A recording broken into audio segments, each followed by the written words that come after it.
baru manis.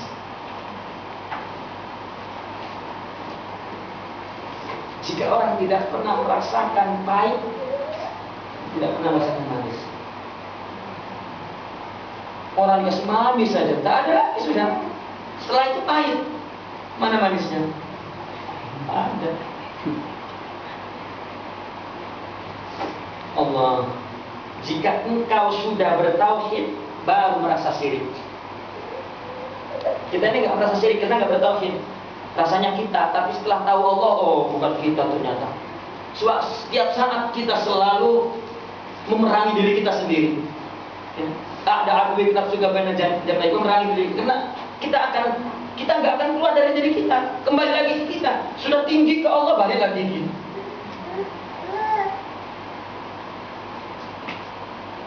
Tinggi ke Allah, balik lagi kita. Dan itulah ibadah, dan itulah ibadah yang paling tinggi adalah ma'rifat. Itu yang dikatakan oleh mereka adalah mengesahkan Allah dan kembali lagi, naik lagi, kembali lagi. Itu ibadah yang paling tinggi, bukan sholat, puasa, zakat, haji, bukan. Maka tengok sahabat di zaman Rasulullah, yang Rasulullah katakan dia ahli surga, dia ahli surga, dia ahli surga. Masing-masing sahabat yang mendengar perkataan Rasulullah tentang sipulan ahli surga, ketika didekati, mereka bukan orang yang jumlah ibadah, sembahyang, puasanya banyak, tetapi selalu kebersihan dirinya. Karena itulah ibadah yang paling tinggi, adalah merasakan adanya Allah dan tidak dilepaskan lagi. Kama qala Syekhuna al-muraqabah at'ab, lebih letih daripada ibadah.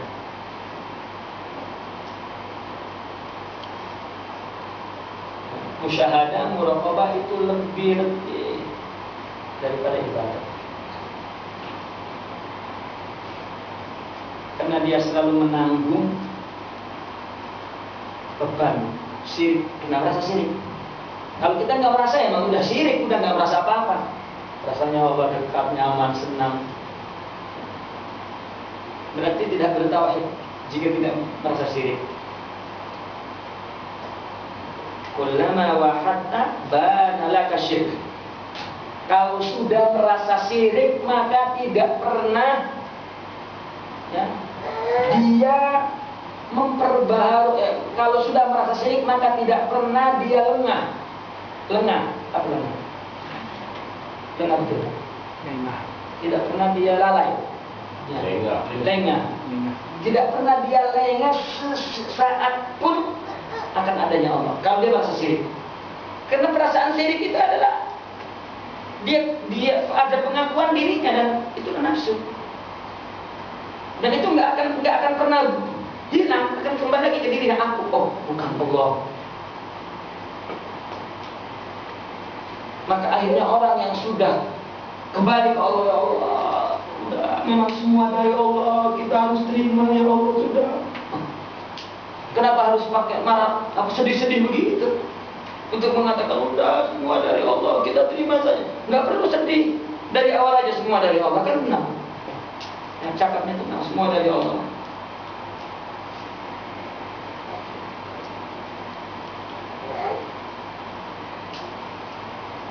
Fatujaddid lahu fi kulli sa'atin wa waqtin. Apa bedanya sa'ah dengan waktu? Waktu adalah waktu yang terkecil, itu waktu.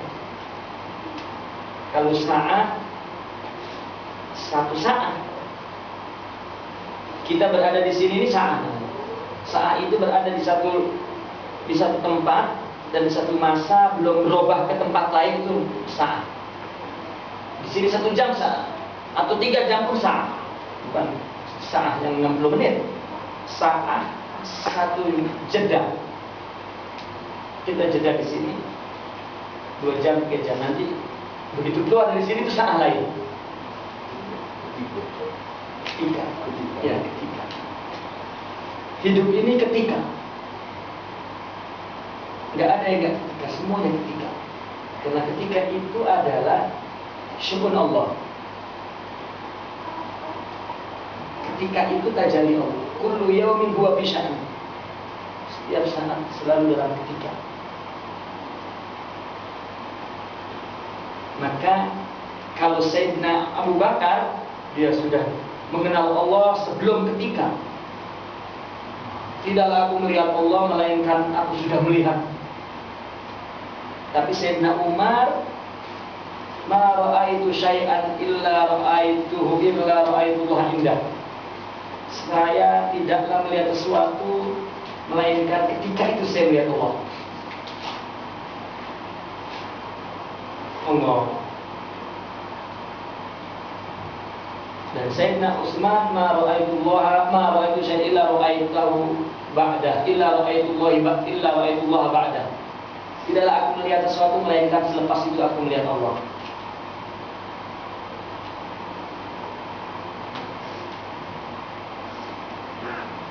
Wa kullama wahadta badalaka syirk fatajadid lahu fi kulli sa'ah. Di setiap ketika wa waqtin, dan di saat waktu yang terkecil, ketika terdiri daripada waktu. Seperti nafas yang terkecil itu waktu. Setiap saat dan waktu kamu memperbarui tauhid kepada Allah. Allah itu yang dikatakan zikir nafas. Allah. Kita kan kadang-kadang kembalinya lama gitu. Tapi mereka yang memang sudah nampak syiriknya, dia merasa sangat sensitif bahwa setiap saat pikirannya, nafsunya keluar dari Allah, unsuriah dia, maka dikembalikan lagi ke Allah. Dikembalikan itu yang disebut ar-ruju' ila Allah, lari ke Allah, kembali ke Allah. Orang lupa kepada Allah, sudah kembali ke Allah, mana taubat karena kembali. Bukan, jangan dikira orang yang sholat itu kembali kepada Allah, belum tentu jiwanya kemana-mana.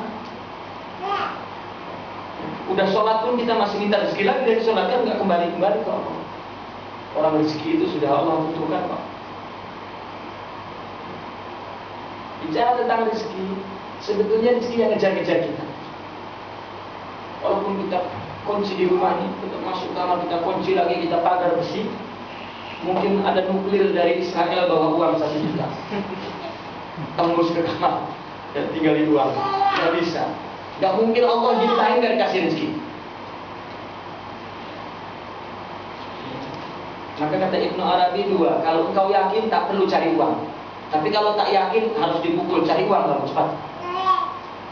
Sudah cari uang pun tak yakin pula dengan Allah. Apalagi dia. Natijanya rezeki itu datang pada waktunya, bukan yang kita kehendaki.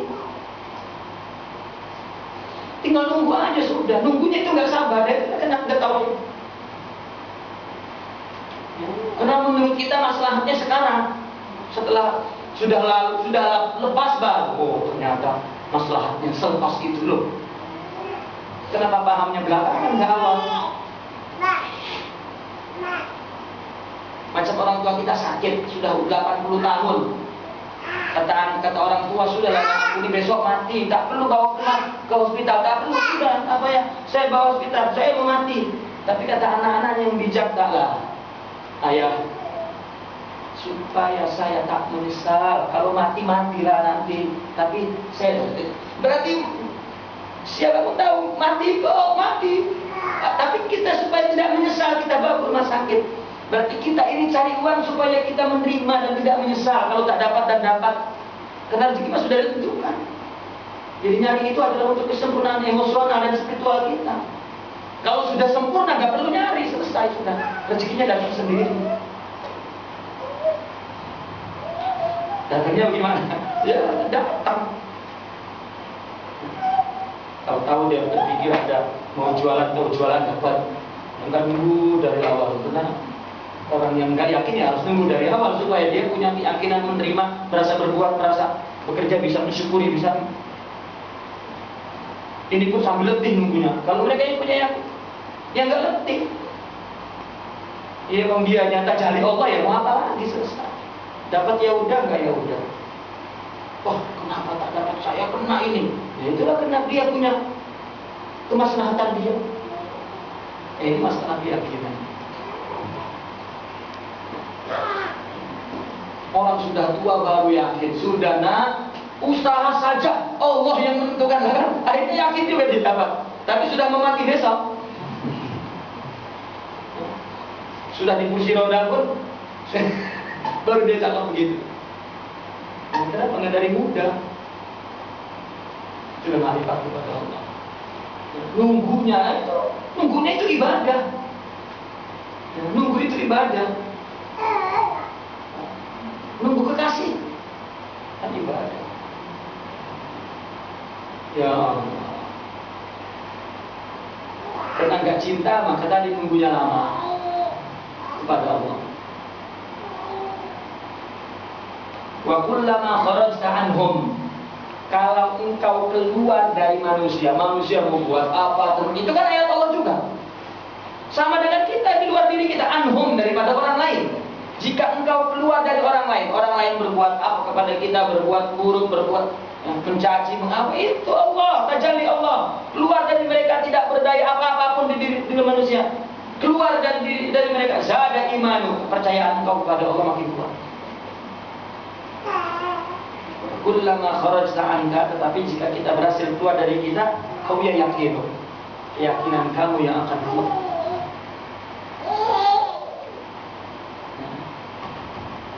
Apa bedanya kita dengan orang lain? Sama-sama komposisinya berbeda, strukturnya sama, sama. Komposisinya sama, strukturnya sama. Semua sama. Jadi apa yang ada pada orang lain nggak aneh. Terkadang ada orang kata saya aneh, kenapa dia berbuat loh? Kok aneh? Ya Allah tajalikan sifat buruk itu. Ada, potensinya pada kita ada. Bendanya ada pada kita. Cuma kita tidak ditajalikan oleh Allah. Mestinya kan bersyukur. Kok aneh? Terkadang bukan menganehkan orang lain, menganehkan dirinya sendiri. Saya ini heran kepada diri saya. Hebat sekali saya ini. Maka sudah kira saya batin itu. Saya ini lain dari yang lain. Oh, ini lagi sakit. Orang sejak muda sakit, sampai tua pun sakit juga. Saya ini lain dari yang lain. Saya orangnya pemarah. Kita orang tak ada marah. Seperti anak muda mau nikah, laki perempuan sama aja. Kenapa kau tak menikah? Saya mencari orang yang mengerti saya. Karena saya lain dari yang lain. Jadi kena diikat. Kena lain dari yang lain bahaya, kena diikat kaki tangannya dan pakai besi. Itu manusia. Hari sakit jiwanya. Tak ada yang tak dapat kita pahami manusia, karena komposisinya, strukturnya, indikasinya ada pada kita. Kecuali kita tengok Dracula, dicari lidahnya, ototnya kawat, tulangnya besi, baru ini tak ada pada kita, baru kita. Maka hantar Nabi pun turun sama dan kita min anfusikum, dari dirimu. Tak ada yang tak dapat dipahami. Cuma ketika dia melihat dirinya maka terpaham orang lain. Ketika orang kenal dirinya, kenal Allah, maka jika sudah kenal Allah, tidak ada bahasa yang di dunia ini tak ada yang dia pahami. Tak ada bahasa yang tidak dia pahami. Dia paham apa saja. Mau bahasa isyarat, mau Malaysia, kalau tak paham isyarat, tak paham ibarat. Anak kalau tak paham seharusnya apa dia berbuat untuk orang tua, dibagi nasihat pun dia tak akan paham. Tapi kalau orang tahu bahwa dia tahu harus berbuat apa untuk orang tua, begitu dibagi nasihat, orang sufi adalah ahli isyarat. Tak perlu dibaca Al-Quran, kenapa Allah, begitu tengok Al-Quran langsung pingsan. Kenapa? Adalah kalam Allah yang dia dengar. Itu yang dikatakan oleh orang sufi, tidak ada yang turun ke bumi yang lebih agung kecuali kalam. Karena itu ayat menyatakan oleh Nabi Muhammad SAW.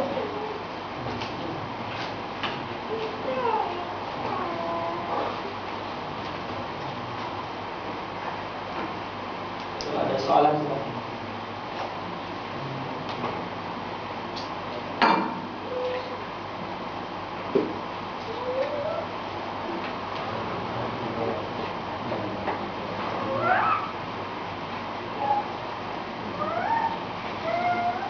anhum di luar diri kita, manusia, makhluk lain atau alam.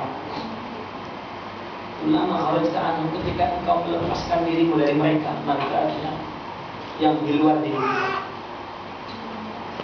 Bahwa orang manusia lain bersama dengan kita, dia pun kita anggap tak berdaya apa. Ketika dia berjahat itu, berbuat jahat kepada kita, dia adalah mazhar penjelmaan sifat Allah yang yang Allah menakdirkan kepada kita, kena musibah kan lewat dia.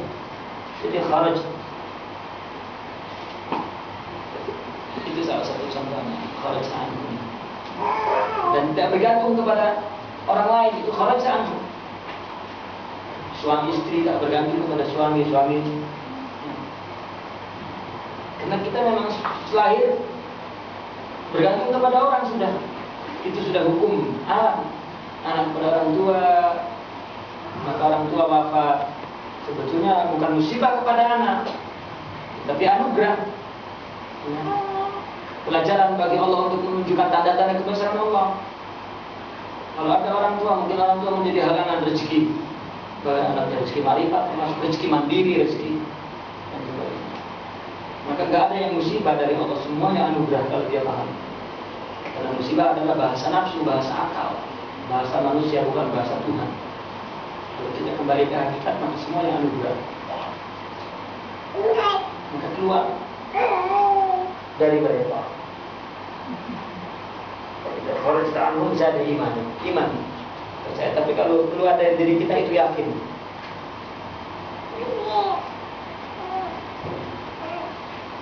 Ketergantungan kita kepada orang lain tinggi. Semua pernah menjadi anak dan semua pernah berlepas diri dari orang tua. Istri ada yang tinggalkan suami, pelan-pelan berlepas. Kita pun bergantung kepada ibu, pelan-pelan berlepas. Di samping juga musibah-musibah yang datang melalui makhluk itu pun kita keluar dari diri kita, sehingga kita melihat semua keesaan Allah. Semua keesaan Allah. Maka iman kita semakin tinggi.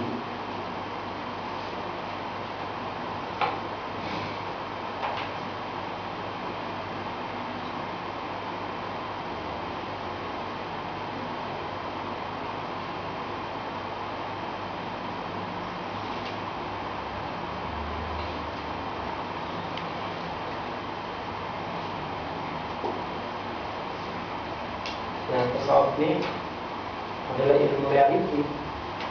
Jadi tidak bisa diakses oleh logika, harus diaksesnya oleh jiwa. Bentuknya kepada pengalaman, bukan mau ditumpuk menjadi ilmu yang dibanggakan, tetapi ada. Karena kalau ditumpuk menjadi ilmu yang dibanggakan, hilang.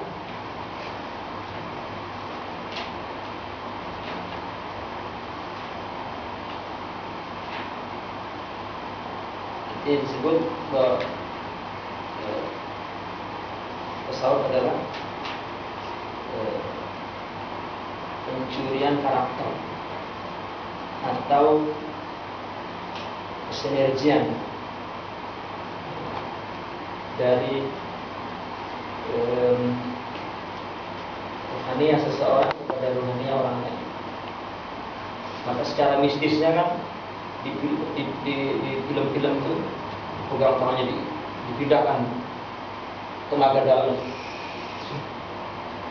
Macam kalau itu fisik, itu juga rohani.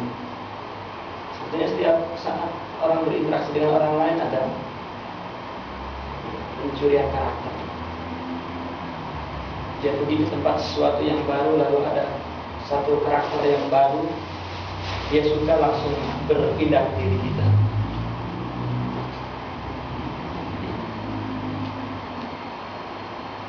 Sebenarnya itu tasawuf, tapi karena banyaknya tasawuf ideal, mengaku-ngaku, banyaknya tasawuf inhiraf, menyimpang.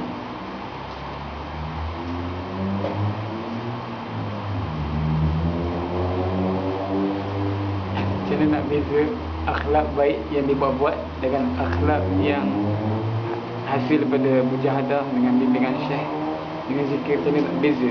Sebab kadang-kadang ada orang yang tak ada zikir pun tapi nampak akhlak baik. Kita jangan ingin melihat perbedaan kepada orang lain. Memang tidak dibebankan untuk melihat perbedaan orang lain. Orang yang ingin melihat perbedaan orang lain itu orang yang sakit. Kita hanya melihat diri kita sendiri. Jika kita melihat diri kita sendiri, kita paham orang lain. Jadi teorinya adalah selesaikan diri kita sendiri, baru paham orang lain. Kalau ditanya secara teori, berarti kita harus selesaikan diri kita sendiri. Ada perbedaan akhlak dan bukan akhlak. Akhlak itu sendiri pengertiannya adalah perbuatan yang bi ghairi fikrin wa ruwiyatin. Perbuatan yang spontanitas, tidak melalui berpikir. Di dunia rawiyah, rawiyah itu tidak perlu ada rencana dan tidak perlu pikir. Kalau orang pikir berbuat baik masih belum akhlak.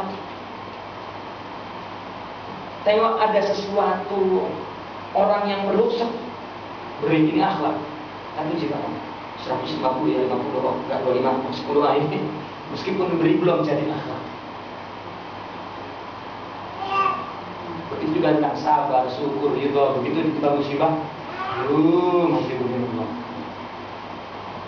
Suamiku menikah lagi, sudah 10 tahun akhirnya terima. Ada seorang janda. Dia kenapa janda? Karena dia ditinggal nikah oleh suaminya. Ceraikan aku, masih muda, aku pun janda. Begitu cerai, susah pun jadi jodoh sekarang. Lalu datang ke saya, Kiai bagaimana, doakan saya mau cari jodoh lagi. Saya tanya, kenapa ibu ini bercerai di Indonesia? Kenapa ibu ini bercerai? Langsung nangis. Suami saya serong. Loh kok serong? Dia nikah lagi. Oh nikah lagi nggak serong? Kok curang? Dia kata. Dia soalnya dia nikah. Saya tidak tahu sudah lama. Loh kalau tahu kamu diizinkan. Gimana? Sekarang suami kamu bilang, Bu saya mau nikah, izinkan ya? Tidak ya nikah. Itu rahmat dari Allah. Suami nikah nggak bilang. Kalau bilang ya nggak boleh perang. Tetapi dia mengkhianat. Yang dikhianati siapa? Akhirnya menangis soalnya dia tertarik dengan wanita dan akhirnya dia menikah dan saya akhirnya minta cerai. Akhirnya saya tanya, sekarang ibu mau mencari jodoh? Iya. Mau perjaka, mau duda? Pengennya perjaka, ada yang mau itulah, nggak tahu lah kan susah. Mau bujang atau mau duda? Susah juga nyari duda. Orang curiga, dia nanti dudanya cerai mati, cerai hidup. Kalau cerai hidup, dia takut nanti dikira suami tak baik. Nah, bagaimana ada ustaz soleh mau tak nikah dengan dia, tapi dia punya istri. Ya mau kalau soleh, loh kok jadi istri kedua, kenapa nggak jadi istri pertama? Jadi dia kata, istri pertama lebih terhormat daripada istri kedua. Itulah manusia nggak paham apa semua takdir Allah. Jadi saya bagaimana Kiai? Mau balik lagi nggak dengan suami? Enggak, enggak. Ya menunggu takdir kamu jadi istri kedua nanti. Allah, itu nafsu. Saya tengok orang yang suaminya menikah lagi dan dia minta cerai, akhirnya tetap jadi istri kedua juga. Itu banyak yang begitu. Padahal lebih terhormat dari istri pertama. Jadi istri pertama daripada istri kedua. Suami nggak akan bisa melupakan istri pertamanya sampai kapanpun. Sampai istrinya 4 tetap aja. Istri pertama itu adalah nomor 1 bukan nomor 2.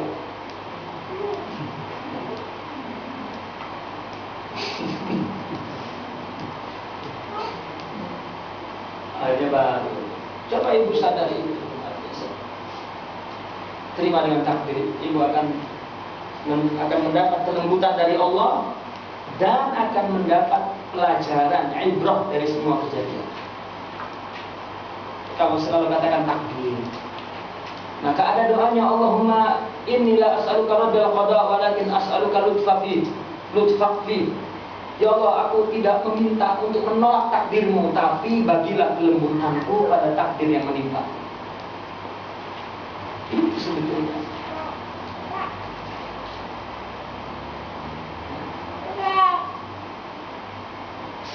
poligami ini karena perang dengan Barat. Barat mau menghilangkan poligami di Islam, mau membiarkan pelacuran. Jadi agar orang pelacur bukan untuk berpoligami. Itu tujuan di belakang Barat. Maka sebagai dai kena pancangkan bendera poligami. Jadi dia mau angkat bendera pelacuran, kita angkat bendera poligami. Cuma ketika selalu mengangkat bendera poligami, yang mengangkat disuruh poligami dulu gitu. Supaya tahu apa susahnya poligami.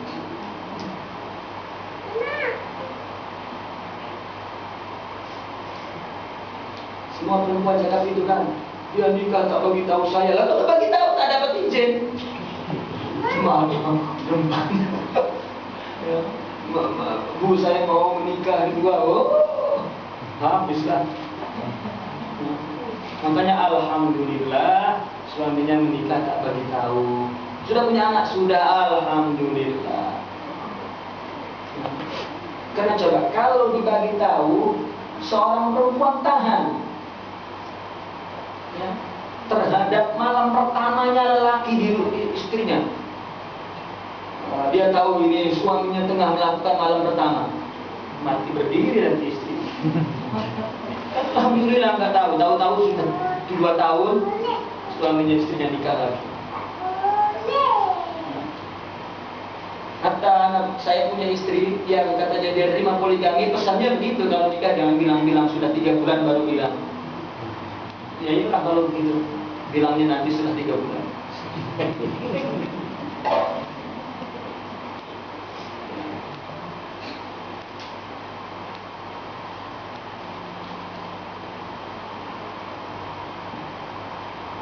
Ada soalan,